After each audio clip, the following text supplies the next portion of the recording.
Cool. I'm actually another Kilnaman ahead, would you believe it or not? So, did you see the Sky putting out, believe, what would you call it?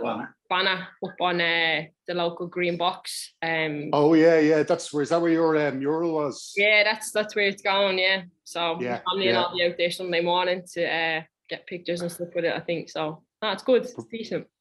Yeah, it's brilliant. Great to see. Well, listen, I'll just start off the interview, Katie, asking you. Denise OSullivan's goal got a lot of attention last weekend. There's been a lot of talk about that in the camp this week.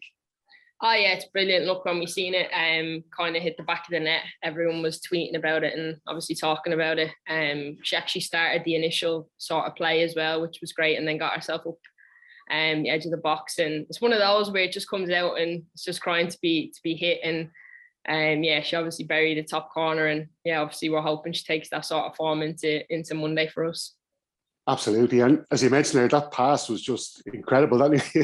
That's as good as the goal itself. Yeah, look, if I'm receiving them off her on Monday down the left wing, I'll be happy enough with that. And as I said, look, she got herself up around the box and picked up any second balls, and the quality of the shot was top notch. I think they actually went on to lose the game, so we were giving her a bit of stick about that. But no, look, she got player of the match, an absolute rocket of a finish as well. And all jokes aside, she's looking good and recovering well from obviously the travel, and will be fully focused there for Monday for us.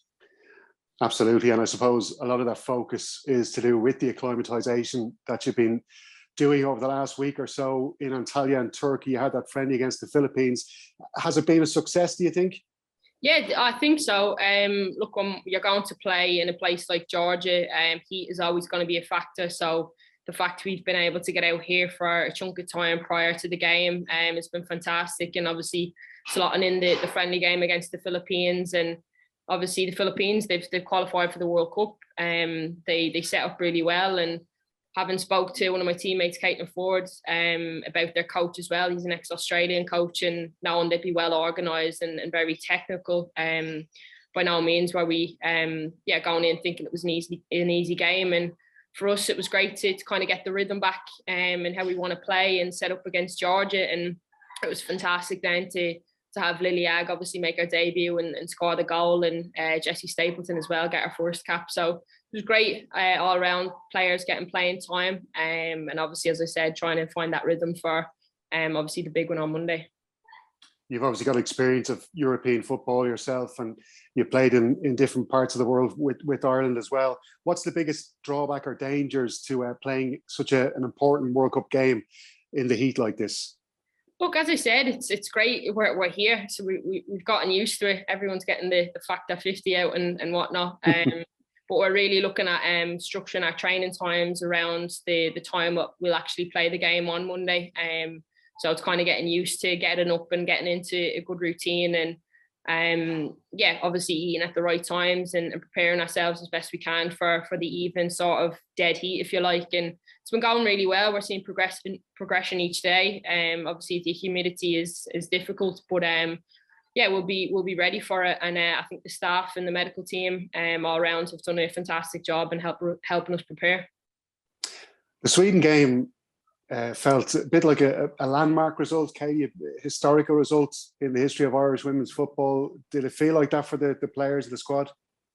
Yeah, look, I think when we know we're going to a place like Sweden and all they have to do is get a point to qualify, we know the job in hand and how difficult it was going to be. But for us, it was about focusing on ourselves and how we were obviously going to set up to kind of keep them quiet most of the game. And we did that. Obviously, the equaliser was unfortunate, losing the possession higher up, and I think that was the only kind of space we gave them in behind. And a team like Sweden, they obviously punished us. But for us, it was a great result, a great point away.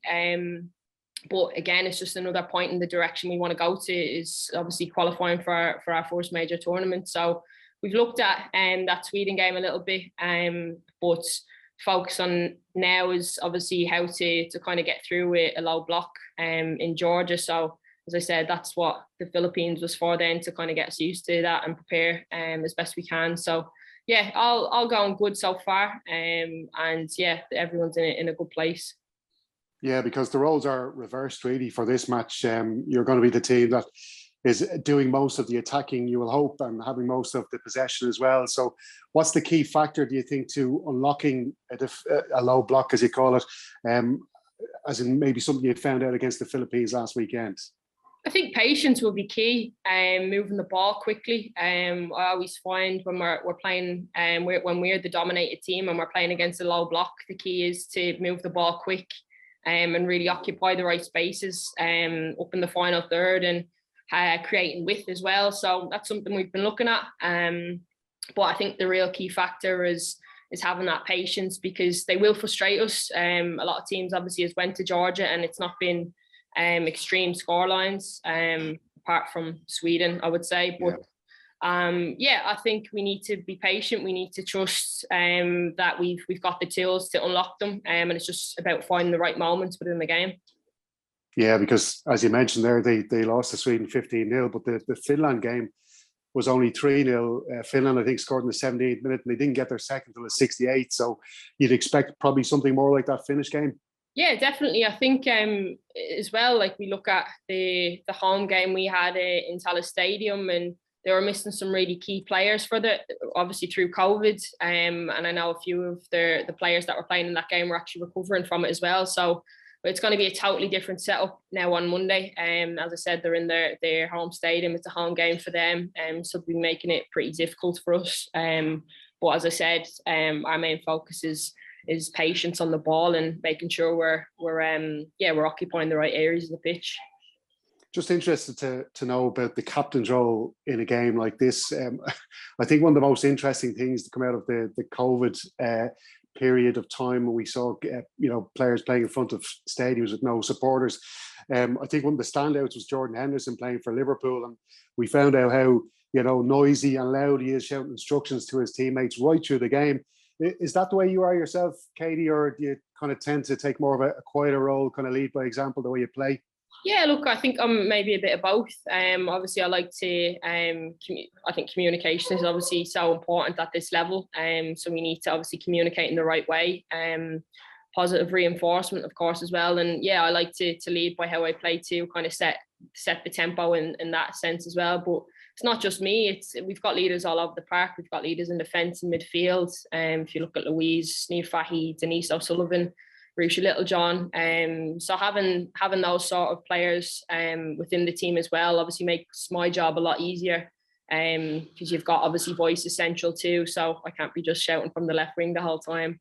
But yeah, look, obviously, as I said, it's going to be a big game for us, and we'll be ready and we'll be prepared, and we'll be looking to obviously remain patient within that, and obviously lead in the right way too.